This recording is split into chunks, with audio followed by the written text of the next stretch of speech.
এইমাত্র আলু নিয়ে বড় ঘোষণা মমতার। লক্ষ্য, আলুর বন্ড নিয়ে কালোবাজারি ঠেকানো। এবার বাড়তি সতর্ক প্রশাসন। ১ মার্চ থেকে হিমঘরগুলি খুলবে।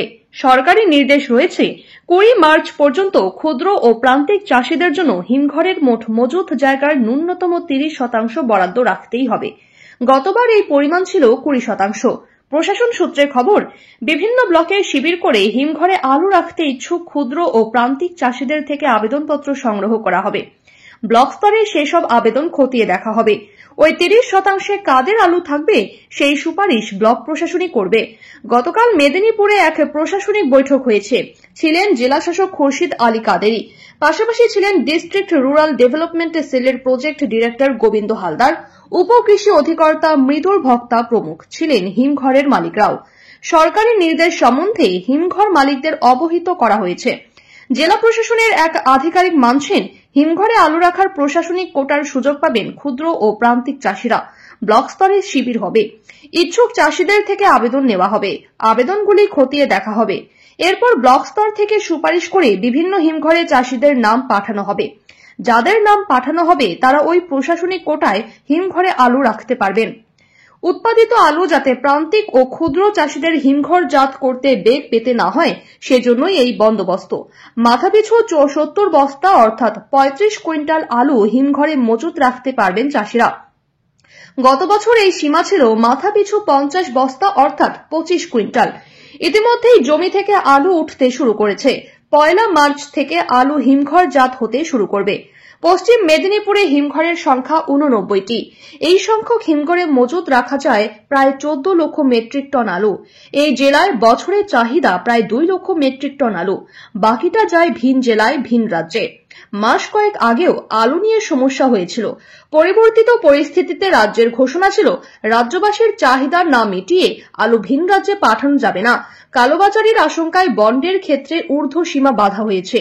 নির্দেশ হয়েছে, একজন চাষি সর্বাধিক ৩৫ কুইন্টাল আলু মজুত রাখতে পারবেন হিমঘরে। এবার আলুর তেমন দাম নেই।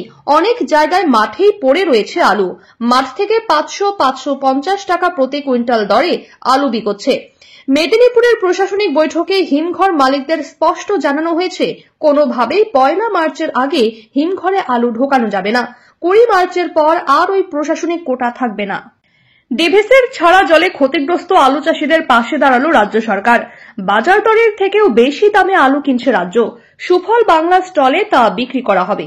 সরকারের এই উদ্যোগে খুশি সোনামুখী ব্লকের নিত্যানন্দপুরের আলু চাষিরা।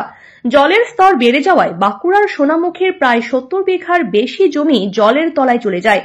দুশ্চিন্তা গ্রাস করে কৃষকদের। আতঙ্কিত হয়ে পড়েন তারা। শুক্রবার বিকেলে কৃষকদের সঙ্গে দেখা করেন সোনামুখীর বিডিও প্রিয়াঙ্কা হাটি, কৃষি আধিকারিকরা এবং প্রশাসনিক আধিকারিকরা। তারা প্রতিশ্রুতি দেন, আলু কিনবে সরকার। সেই মতো বাঁকুড়া জেলা প্রশাসন কৃষকদের থেকে বাজারের থেকে বেশি দরে আলু কিনতে শুরু করেছে। বেসরকারিভাবে কৃষকদের কাছ থেকে ফোরেরা আলু কিনছে কেজি প্রতি ৫ টাকা করে। সেখানে এই ক্ষতিগ্রস্ত কৃষকদের কাছ থেকে সরকার আলু কিনছে ১০ টাকা প্রতি কেজি দরে। ক্ষতিগ্রস্ত আলু চাষী বিশ্বজিৎ দাস বলেন, সরকারিভাবে আলু নেওয়ায় আমাদের অনেক উপকার হয়েছে।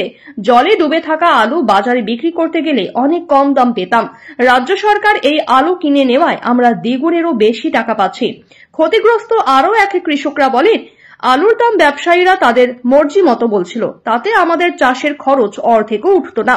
মহাজনদের ধার নেওয়ার টাকা এখনো শোধ করতে পারিনি। খুব চিন্তাতে ছিলাম।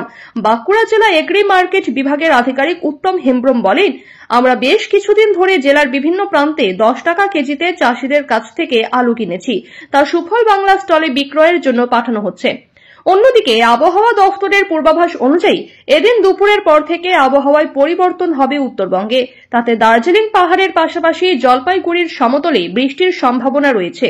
এতেই ক্ষতির আশঙ্কায় চিন্তার ভাঁজ পড়েছে আলু চাষিদের কপালে। ক্ষতির হাত থেকে আলু চাষিদের রক্ষায় ময়দানে নেমে পড়েছে কৃষি দফতর। কৃষি দফতরের রিপোর্ট বলছে, এই বছর জলপাইগুড়ি জেলায় ৩৪,৮৭০ হেক্টর জমিতে আলু চাষ হয়েছে। আবহাওয়া সংক্রান্ত বার্তা কৃষকদের পৌঁছে দেওয়া হচ্ছে। বৃষ্টির শঙ্কা কাটার পরেই আলু চাষিদের মাঠ থেকে আলু তোলার পরামর্শ দেওয়া হচ্ছে বলে উপ অধিকর্তা জানিয়েছেন।